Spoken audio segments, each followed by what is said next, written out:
Atheist Roundtable with your host, David Oliverio, the Preaching Humanist. We're back again with all my activist buddies. Welcome back, Manoj. Good to see you again. Thank you. Yeah, good to see you. So let's continue. Part two. Part one, we discussed very important topic on progressive Christianity and how many progressive Christians out there just hold on to Christianity by the skin of their teeth. And part one, we went over the scriptures in the Bible about women being subject to men and God's hatred in the Bible for homosexuals and so forth, and how could progressive Christians venerate and respect Christianity, even go to church, even though the Bible tells them that women are subject to men and God wants to kill homosexuality. So let's continue on that topic. So the question first, before we get going, why do progressive liberal Christians hold on to this belief in God? Why do they continue to go to church? And why do they believe in God by the skin of their teeth, even though half of them may not even believe in some of the supernaturalism of the Bible? So I listed a few things, and then you guys can chime in. I put fear and uncertainty of death. I think that's the number one thing. Do you? I do. I mean, I think that's it. I mean, people still cannot get, you know, they can't face the reality of that we're all going to die one day. And so, you know, it's that fear of what comes after that. You know, and they want it to be something good. They want to think they're going to see grandma and grandpa and, you know, Fido, I guess, you know, and they can't accept the fact that it's going to be just like before you were born. Do you remember what it was like before you were born? Perfect point. Me neither, and that's what it's going to be like. You know? And it's okay. You know, live this life, you know, live this life. That gives me, anyway, you know, the desire to live this life now. Be good to people now, you know. And so people go the way of what we call Pascal's wager, which is, hey, if there's nothing after death, then even if I believe God and live to the scriptures, then it's going to be, well, it was just wasted effort, but that's okay. But if there is something after death, then and if I don't live by the scriptures, I will be punished. I will be in severe pain and agony. Yeah. I don't want that. So let's be on the safe side. So that's the big wagering idea that I've seen in people. Yeah, absolutely. Well, I got an idea. If you're a progressive religious person, you're politically progressive, enlightened, you know, you have values that are, you know, open-minded and fair, and you're for justice for all, but you still want to have a religious view because you're afraid of death, or you want to see your loved ones after you die, here's an idea. You don't have to be an atheist. Pick a religion that isn't so sadistically evil, hateful, bigoted, sexist, homophobic as the damn Bible. Yeah, yeah. Pick something more benign then, okay? You don't have to be atheist like us. Just, you know, understand that the Christian religion is a pretty sick, sadistic, hateful one. Pick a religion that's more in line with your progressive values. I don't know what they are. I don't know. You know, just you can tell me. Find one. Until then, don't give me this crap that you're both a progressive and you believe the Bible. You know, pick something else then. Okay, but for most people, I think, in my experience, they don't want to let go of what they have just because of the fear of death, as we discussed earlier. But then there's also the question, I don't lose anything by carrying on this baggage, so why not? I'm just living a normal, pretty good life, just like anybody else. So there's no harm in carrying this baggage. But I differ. I think there is a real cost to carrying this psychological dissonance with you for your entire life. Think about it. Every time, intellectually, when you make a breakthrough, then you enjoy kind of freedom and inspiration to explore even more. So you can, if you can get across your psychological dissonances, that's where you develop, and then you grow intellectually to your next stop, which are, I mean, there are lots of unknown things, and questions will come up. But for you to keep progressing, keep busting through these psychological dissonances. And there's also the advantage that, hey, when you break through a psychological dissonance, you feel liberated, and that lasts for, you know, weeks or months. and you feel a new force of life in you, and that was my experience. And plus, it's pretty fun to be an atheist, an openly secular person. Yes. Yeah, it is. It is so fun Isn't it because you wonderful? can be irreverent about religious things that all these people carry as something really big and in awe, but you can just be silly about it. Yeah, but let's It's be honest, fun. guys. What makes it most fun to be an atheist is that we get to steal and murder and do all that fun sinning, exactly. right? Yeah, Oh, we that just want to too. sin. That too. Yeah, and killing people and drinking right. blood, Yeah, worshiping rape, the we have a devil wonder, man. We do it Without all. getting caught. Yeah. without getting caught. Oh, Okay. and sometimes when cops catch you, you can say, "Hey, I'm an atheist," and they let you go. Yeah, because it doesn't apply to me. Yeah. Oh, that's great. So here's another reason I think a lot of progressive Christians hold on to this God belief by the skin of their teeth would be the fear of losing purpose and meaning in life. I get that from Christians, progressive Christians, all the time. Well, I mean, so okay, but what are they doing besides just going to that church and sitting in that pew and listening to that person standing up there? I mean, I know some of them do participate in the church's outreach program stuff, but most people don't. You know, I mean, I think everybody here has been to church at some point, and the churches that I went to, from the very small ones to the mega churches, there was a very small group of people within the church who did all the outreach stuff. Everybody else just showed up, listened to the sermon, gave their money to the church, and then they went home. So, you know, this notion of it gives me meaning to my life, well, what are you doing that's really, or giving purpose to your life? Are you really reaching out and doing something, or are you just listening in that seat? So a lot of people fall into that category in general in life. That's where you're just lazy, but you want to be part of a group, and someday the group activities will wake you up and you will start being more energetic in that movement. And I think that's the way it is for most churchgoers. But here's the thing. This idea that, no, I've got to respect certain ideas just because other people think that's the way it is. Now, but I cannot logically account for it. Then you have to bust through it just for your own personal development. That's my thinking. Yeah.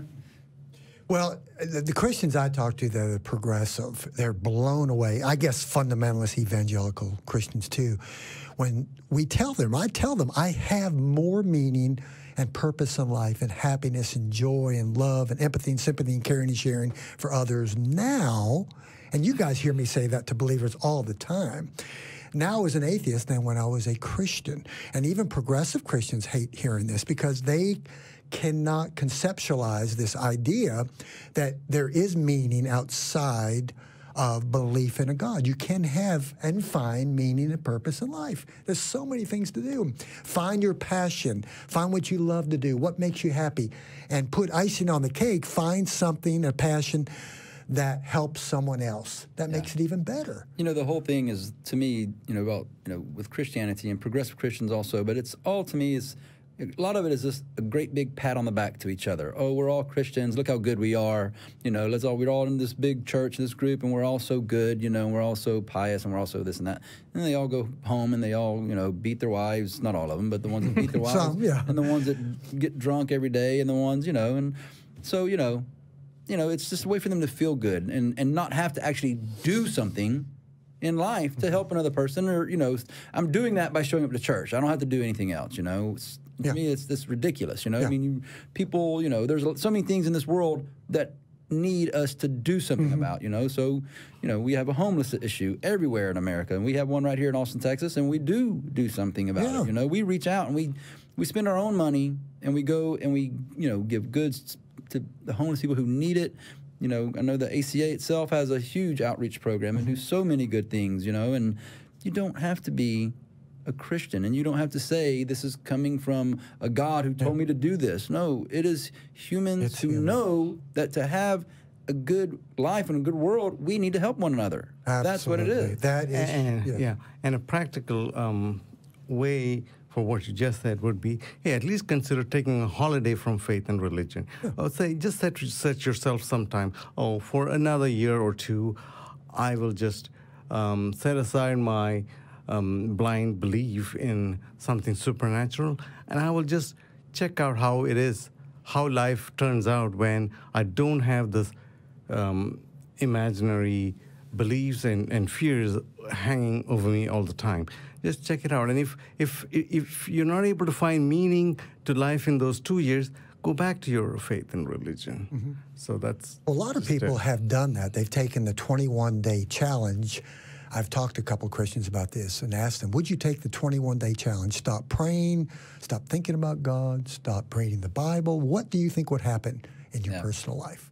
You ever asked anybody that? I've never heard of it, actually. It's a good one. Well, I mean, I don't think they could do it, though. I mean, they could be able to stop reading the Bible, but thinking about God, of course, I don't think that's going to happen. I mean, that's, especially for somebody who's done that their whole life, it's pretty basic. But even the praying thing, I think it would slip in, without them realizing it, because it becomes, like we all know, this is something that you are indoctrinated into as a child, and it's over the course of your whole life. It's hard to let go of that, That's true. It's not simple to just do that, and those who say, well, and I can only imagine that if you propose that to a Christian and they said they did it and they would come back and they would say, oh, I did it and it was horrible. Oh, you're a liar, okay? You're lying. You didn't do it and it wasn't horrible, but again, you're going back to your, what your mommy and your daddy taught you and your fear of death, and you're afraid to get away from it. So, but, they may not be lying. They may actually suffer from being in a phase of fear there.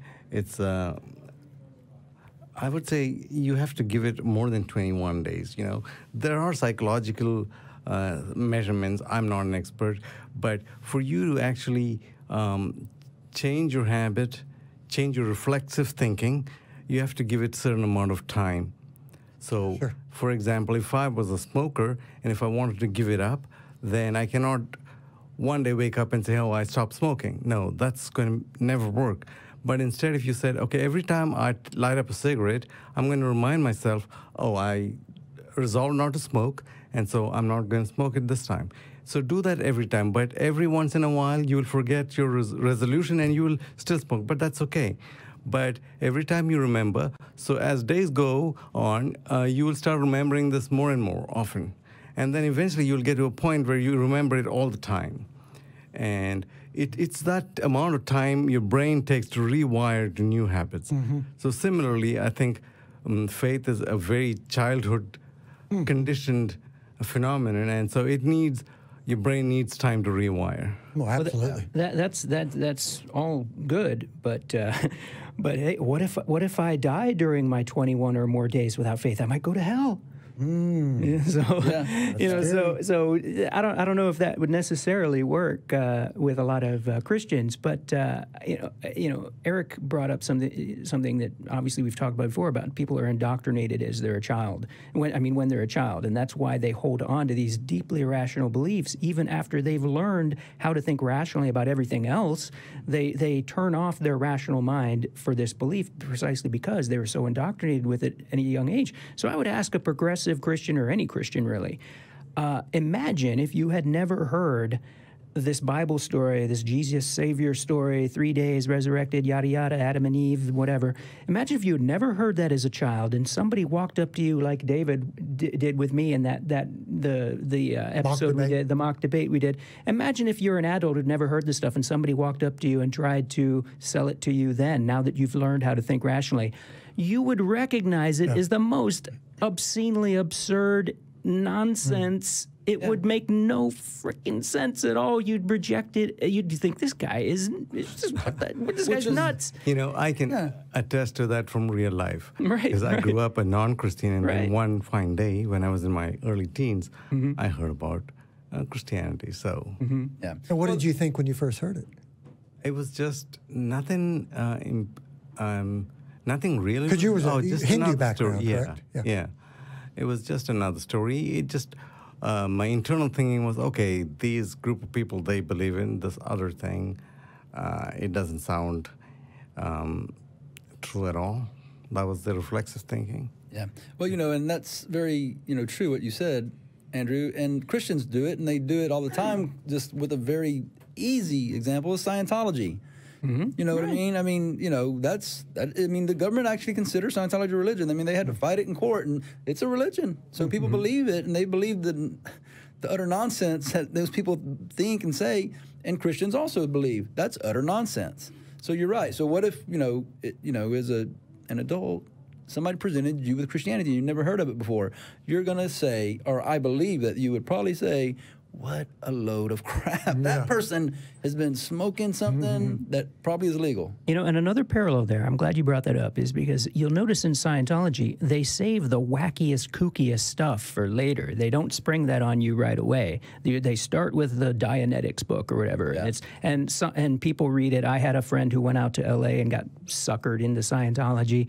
And the first stuff they give you all seems so beneficial and helpful and nice, and it's saying all kinds of stuff that seems so, useful and self-helpish and everything, and they don't get the kooky, wacky stuff until after they're already sucked in. And so that the parallel I draw to Christianity is when progressive Christians will say, hey, but there's all this good stuff in the Bible. How can it be so terrible? And when there's all these verses that I can cherry pick out that are nice.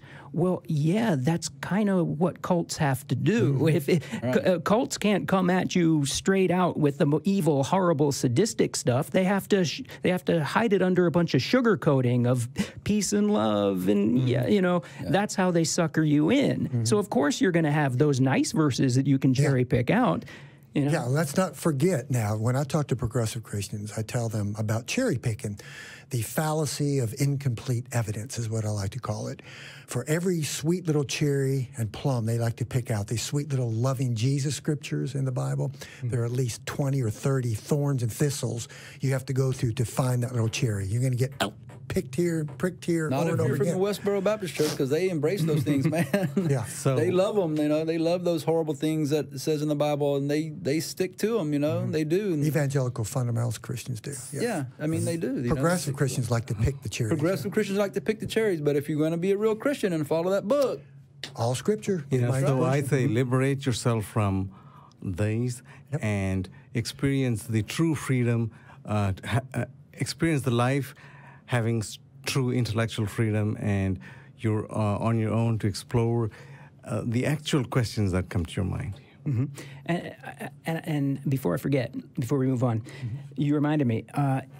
The thing is, even the most far-right fundamentalist Christian denominations, even the vast majority of them aren't as horrible, don't have policies that are as horrible as what the Bible actually tells them. For example, there was a controversy recently. Some fundamentalist Christian, really young guy, put out a video saying, yes, we should kill gay people. That's what the Bible says. It's the death penalty for gay people. And he caught a shitstorm, even from fellow Christians. How dare, that's so offensive. How could you possibly say that? What's wrong with you? He rightfully caught a storm of shit for that. Right? The thing is, he's right if you're following the Bible. Right. So even the most fundamentalist conservative Christians don't cherry pick and ignore the worst of it. Yes, they'll say, homosexuality is a sin. We don't hate the sinner. We hate the sin. We want to reform them and cure them of their horrible, sickness. No, but if you ask them, well, should you have the death penalty for gay people? Oh, no, that's beyond the pale. Well, your Bible says you should. So not only are progressive Christians much less sadistic and more moral than the Bible, even the conservative ones are. Absolutely. And that's what you said that the other day. And that's one of the good things when we're out there doing activism that Andrew says a lot. I've heard you say this, even to the guy yesterday, when I ask people all the time, is it moral to send people to hell, even if they're good people and all that? And they struggle with that one, don't they? They always go, well, in my human psyche, it seems wrong and immoral, but God. And you always bring out beautifully. That's the dissonance. Yeah, absolutely. Get past it. Yeah, get past it. And get to real problems of your logic, Absolutely. And you tell them all the time, but then your morality is better than the Bible, right? You're better than that already. You obviously didn't need it. Of course, that's blasphemy, and you're going to hell for saying it. So let's move on. Why should we encourage progressive Christians to let it go? Why do we encourage them? I got the answer here, but tell me why you think. In general, because it frees you up to not have all that guilt and that fear, and it frees you up to think about things that are more important and to do better things.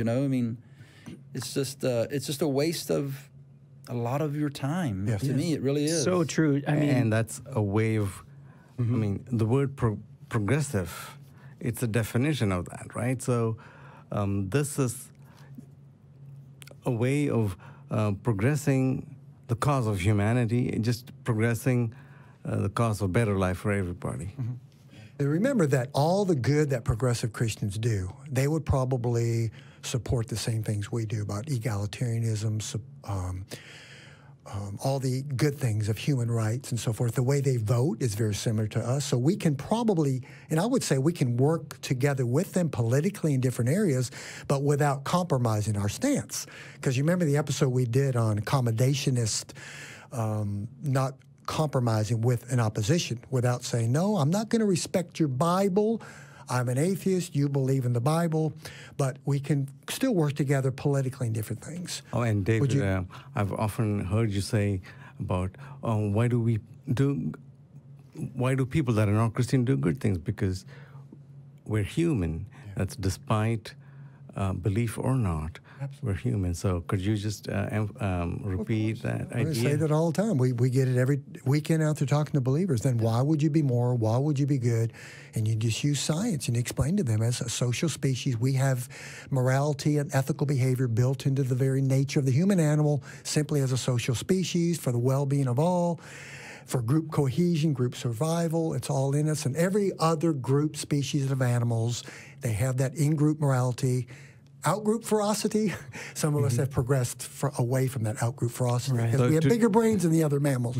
To dwell on that point, yes, when we're social, that means we act in order to benefit the group and ourselves. So the idea that when each member of a group act to benefit the group, then everybody's chance of survival improves. And everybody's chance of well-being improves. And this is the real evolutionary cause of our morality. Absolutely. Right. So one way of looking at it, to encapsulate it, is that there is selfishness in selflessness. You know, because when we are nice to others and do good for others, we get a rush of, we feel good about ourselves, plus it comes back to benefit us too. Yeah. So unknowingly, let's get back, that's very good, but why do I encourage progressive Christians to let it go?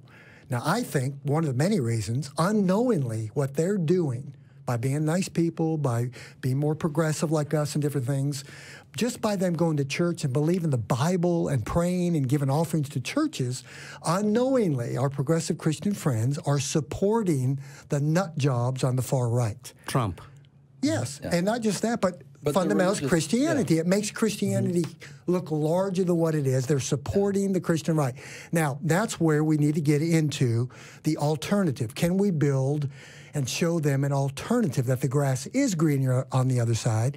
Can we offer them something? When I talk to progressive Christians and tell them, let it go, you know half this stuff's not true, and they go, where do I go?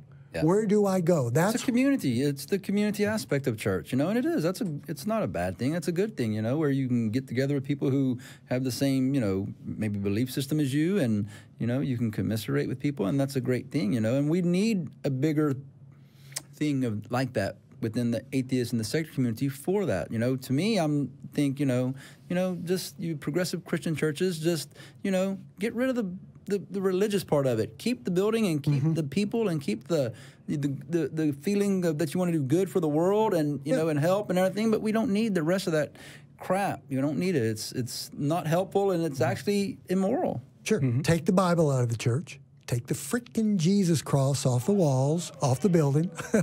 Get off your knees and stop praying to some invisible guy in the sky. And everything else you do is just humanism. That's all you're doing.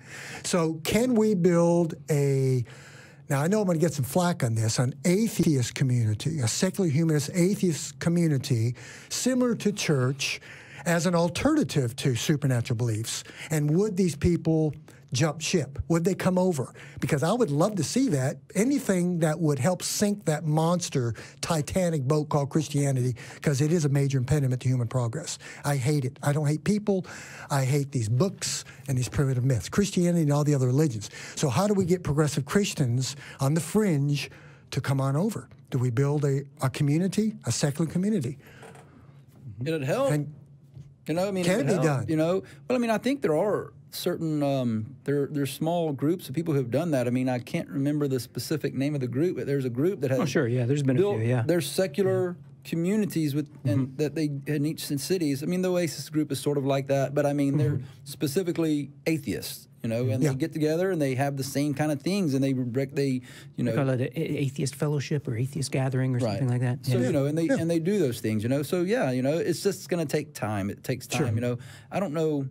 You know, how much... Yeah, we're talking about building a culture, and that takes time. It takes time. Think about and, you know, any culture over the years. They've taken centuries to come about. Yeah, and I mentioned, speaking of, exactly, because it's centuries, I mentioned before we started the video that one of the things that keeps a lot of progressives within the church is just the fact that it's a tradition. It's their cultural tradition. Here in the West, it's a cultural tradition to identify with a Christian denomination. And so even, you know, just as most Jews are non-practicing secular Jews, they don't really believe it or take it seriously.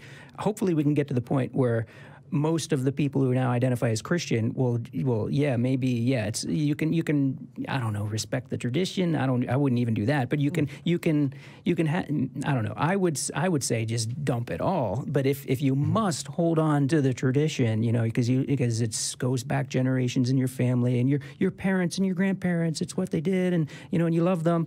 Well, okay, at least, you know, at least get rid of the actual, you know, the worship aspect of it. Yeah, go ahead. What do you mean tradition? You mean the singing part, the offering part, or? Yeah, good question. Yeah, because I'm trying to make an analogy to secular Jews who will identify as Jewish. On those forums, if they ask, what's your religion, they'll identify as Jewish, but they don't really go to synagogue or do anything. They don't believe it. And some of them do. They'll do rituals like the bar mitzvah and bat mitzvah, and they'll do these other annual rituals, Passover, but they don't really believe that, you know, there's, you know, any of the mythology anymore.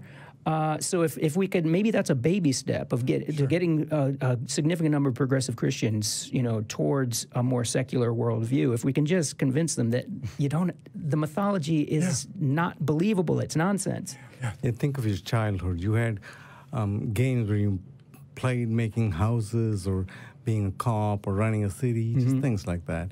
So it was make-believe. And now you can see that what the typical tradition and coming together events, they're another version of that. And so it's Santa Claus, Christmas.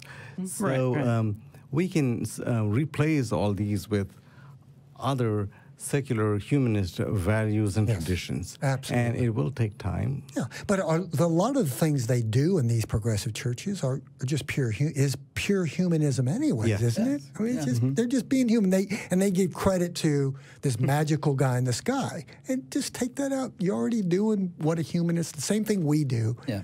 So we can, and I think we're in the process of doing that here at the Atheist Community of Austin, attempting to build some kind of a community, right? Because there are several atheists that like that. Not everybody does, because face it, we're cats. We're not dogs. We're more like cats than canines that are more, they need that authoritarianism and so forth. I just wanted to bring another point, which is, you know, there are churches and places where there are true places of community, and they're very open and welcoming to atheists as well. And we went to one. Yeah. I sometimes go to one church like that, the Unitarian Church in Austin. Yeah, I've got a friend who is a member, I guess, of one of those churches. I mean, it kind of confuses me. I don't really know what they're about. It's community. But I know, but I mean, I'm confused in the sense that, you know, I know that they do accept atheists and that type of thing. Right. But do they also, I mean, is it a religion? Are they do they use the Bible? Yeah, because is it your... It depends. I've never seen them actually read the Bible in a church gathering. I don't know in their other activities if they do. And as far as parables and just talks, I've seen them use more stories from Buddhism or Confucianism than Christianity. I've never been in a spot where, hey, you've got to be a believer now when we're talking and thinking about this particular stuff. Yeah. Never. I've had some experience with Unitarians as well. I remember I was invited to a Unitarian church in Madison, Wisconsin about 10 or 12 years ago. And sure enough, in their Sunday school classes, one of the options was the doubters class. And so not, they didn't call it atheists, they call it doubters. And I went and I sat in on that. And I went to the service afterwards, and it was set up like a traditional Christian service. And the main thing it reminded me of my old days of going to Christian church. It was so boring. Oh, it was so boring. Yeah, they did do some hymns and stuff, and they had a sermon, but it was very kind of like not dogmatic and everything. So Unitarians are, the thing about what I would tell Unitarians is, they're like a lot of the New Agers and the I'm spiritual, not religious kind of folks, and that they just want to have this kumbaya, peace and love. All religions are their own pathway to God. We can all coexist. Here's the thing. No, the Bible says many times we cannot coexist with the other religions.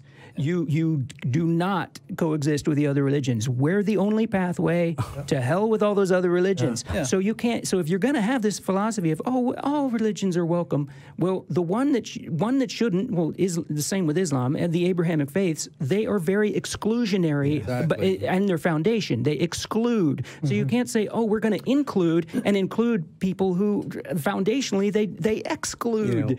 And so plus, if Unitarians, if you're all about the peace and love and inclusion, accepting everybody, the last thing you should want in there is a religion that tells you should kill gay people and oppress women and doesn't say anything bad about slavery. So that's something you should reject from your pool of religious, inclusion. But they actually don't do that. They don't. They don't. I don't think they subscribe to Christianity.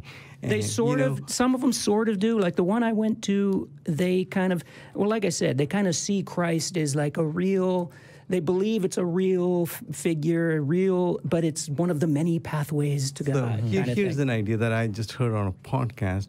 Ayan Hirsi Ali, I don't know if you guys are familiar with. She's great. Yes, she put this very succinctly and clearly.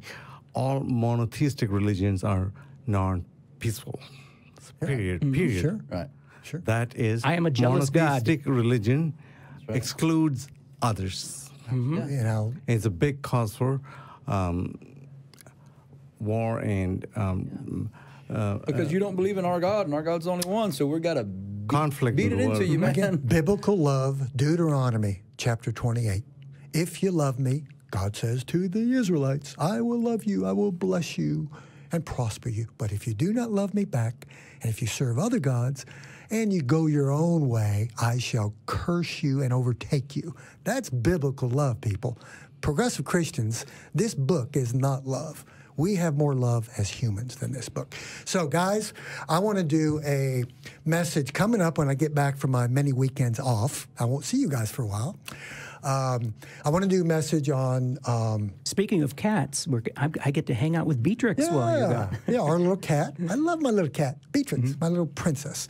Uncle Andrew is going to stay at our place and take care of Beatrix. You just call me the crazy cat lady.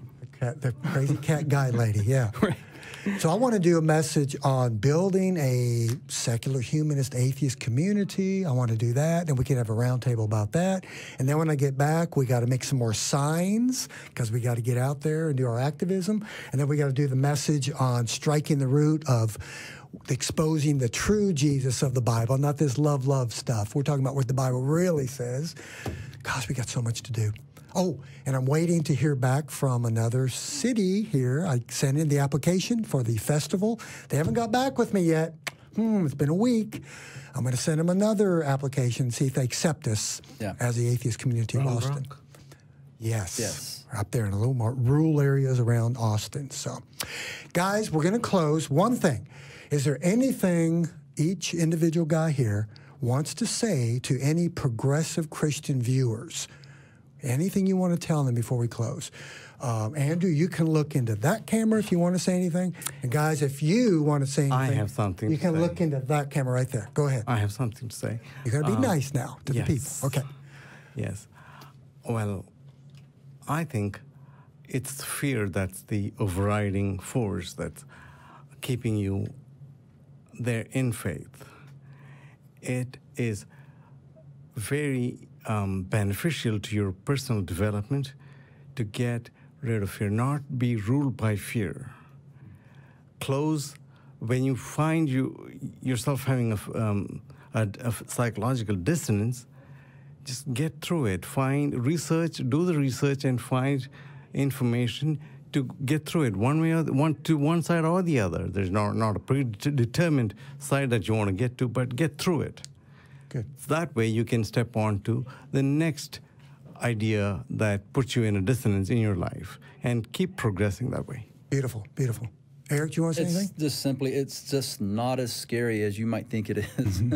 It's not. I have a great life. I have great friends. This organization that I'm part of, full of great people who care about each other. Beautiful. It's great. I mean, it's not scary at all, and it's great. And, we would welcome all of you. Beautiful, beautiful. And that's what I like to tell Christians all the time. It's a better life. Let it go. It's a much better life without belief in God. Andrew? Well, I think any progressive Christian watching this has seen that I have a lot of pretty forceful stuff to say to them, but I don't want to give them the impression that I want to offend or upset my progressive Christian friends, and I have nothing against you. In fact, your morality, your values, your principles are almost identical to mine. We have a lot in common. We have a lot of the same concerns. We have a lot of the same beliefs, and we have a lot of the same desire to do good for the world and to see social justice and equality in the world. You and I are, my progressive Christian friends, and just with as same as everybody here in this room, we're kind of on the same page, as far as our morals and values go. You know who the odd man out is? You know who isn't? This crap right here. Right. If you don't call yourself a Christian, this is a sadistic, hateful, divisive book full of tons of sexism, homophobia, bigotry, genocide, infanticide, all done with the endorsement of this fake God, this sadistic God that's going to send most of humanity to eternal torment. You really want to believe that and still hold on to your progressive values? Come on, guys. Wow. I mean, come on. Reject this nonsense and and then fully embrace your progressive values. Andrew, you should have been a preacher. You just said in about 1 minute what this is all about. That was perfect. And I like Thanks. did you notice he used the word, come on, guys? I like that. Yeah, come on, guys. Come on, you can figure this out. All right. Well, thanks a lot for watching the Atheist Roundtable, and you guys have a wonderful week. Now, did I forget something, Andrew? Because I always do. I put Andrew You're going to make on the me spot. do it again. And if you forget, it's always down there on the screen about the Patreon. I don't see it on there. So anyway, and there it is. Got it up there right there.